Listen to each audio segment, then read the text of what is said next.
السلام علیکم ناظرین، جی پاکستان چینل میں آپ کو خوش آمدید کہتے ہیں۔ امید کرتے ہیں آپ سب خیریت سے ہوں گے۔ بات کریں گے ایک مرتبہ پھر آپ کے پسندیدہ اور رمضان المبارک کے سب سے ہی بہترین اور بہت ہی مقبول ترین ڈرامے ام عائشہ سیزن 2 کے تازہ ترین اپڈیٹس کے حوالے سے، جس کہانی کو آپ نے بے حد پسند کیا ہے اور اس نے دھوم مچا رکھی ہے پوری دنیا میں۔ یہ ظاہر ہے ایسے تو نہیں ہو سکتا، اس میں ان فنکاروں کی محنت ہے اور جتنی اچھی کہانی لکھی گئی ہے اتنی اچھی ڈائریکشن دی گئی ہے، اور جب آپ اس کو 20 قسطوں تک 21 قسطوں تک پسند کرتے آئے ہیں تو اس سے اندازہ ہوتا ہے کہ اس ڈرامے میں کتنی جان ہے، کتنا پوٹینشیل ہے۔ اور سب سے زیادہ تو اس ڈرامے کی جو خوبصورتی ہے وہ اس کی ہمارے مذہب اور مذہبی تعلیمات کے ساتھ جڑے ہوئے واقعات کو بیان کرنے کی ہے، اور بہت خوبصورت انداز میں پیش کیا جا رہا ہے سب واقعات کو، خاص طور پہ دادی جس طرح بیان کرتی ہیں واقعات کو، جس طرح میلاد کا اہتمام کیا گیا، جس طرح شوہر کے حقوق، بیوی کے فرائض، بیوی کے حقوق، شوہر کے فرائض، اولاد کے حقوق اور فرائض، ماں باپ کے حقوق و فرائض، اور اب دکھایا گیا ہے کہ مسجد کے حقوق و فرائض اور اہل علاقہ کے حقوق و فرائض، ان سب باتوں کو جتنی عمدگی سے، سادگی سے، آسانی سے بیان کیا گیا ہے۔ یہ واقعی ہم روزمرہ زندگی میں ان چیزوں پر اتنا غور نہیں کرتے، لیکن اس ڈرامے میں بہت اچھے طریقے سے اجاگر کیا گیا ہے، اس لیے لوگوں کی یہ چیزیں پسند آ رہی ہیں۔ اور جتنا بتایا گیا ہے کہ ضمیر جو ہے وہ ماہم کو پسند کر رہا ہے اور وہ عائشہ کے ساتھ ایڈجسٹ نہیں کر پا رہا اور دوسری شادی کرنا چاہ رہا ہے، اور اس کی ماں اس کی وکالت کر رہی ہے نوشین کہ اگر میرا بیٹا دوسری شادی کرنا چاہ رہا ہے تو اس میں کیا گناہ ہے، اور وہ کوئی غلط کام تو نہیں کر رہا، نکاح کر رہا ہے۔ اس پہ دادی کہتی ہیں کہ ہاں ٹھیک ہے، لیکن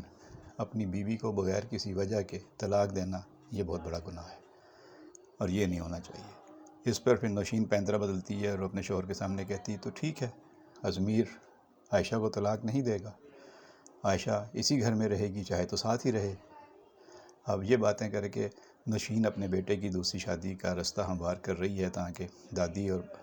ضمیر کے والد کی جو مخالفت ہو سکتی ہے دوسری شادی کی وہ ختم کی جائے۔ ضمیر خود بھی کہہ دیتا ہے کہ میری ماں کو دوش مت دیں، میں خود یہ چاہتا ہوں کہ میں دوسری شادی کروں۔ اب باپ بھی اس کا خاموش ہو جاتا ہے اور بعد میں بیوی سے کہتا ہے کہ ٹھیک ہے، تم اور تمہارا بیٹا جو چاہتے ہو کرو، لیکن ایک بات میری بھی کان کھول کے سن لو کہ عائشہ اس گھر سے کہیں نہیں جائے گی، کیونکہ عائشہ اب صرف میری بہو نہیں ہے بلکہ میری بیٹی کی طرح ہے، اور میں اسے یقین دلاؤں گا کہ کوئی اسے یہاں سے نہیں نکالے گا۔ پھر وہ عائشہ کی جا کے تعریف بھی کرتا ہے اور اس سے احساس ندامت بھی کرتا ہے کہ میں تو شرمندہ ہوں تم سے بیٹی، تم اتنا اچھا سلوک ہے تمہارا، ہم سب سے اتنے شفقت سے محبت سے پیش آتی ہو کہ میرا ایمان تازہ ہو جاتا ہے کہ واقعی اللہ نے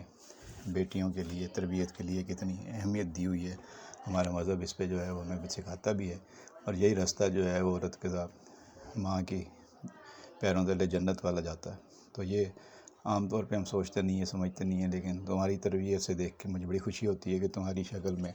بہو کی شکل میں اللہ نے مجھے ایک بیٹی دے دی ہے، اور میں اس پہ بہت خوش ہوں،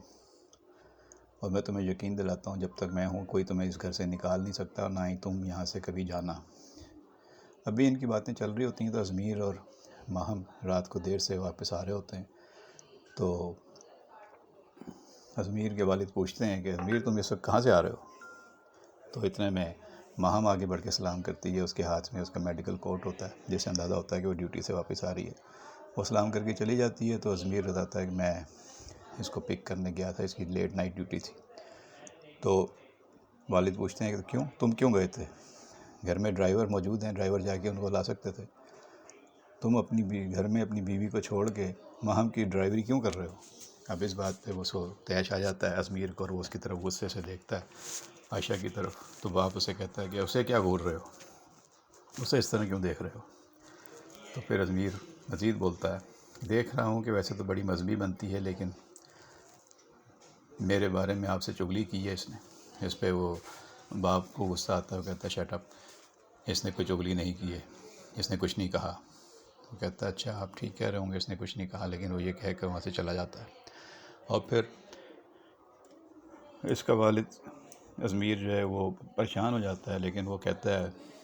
عائشہ کو کہ تم فکر مت کرو، سب کچھ ٹھیک ہو جائے گا۔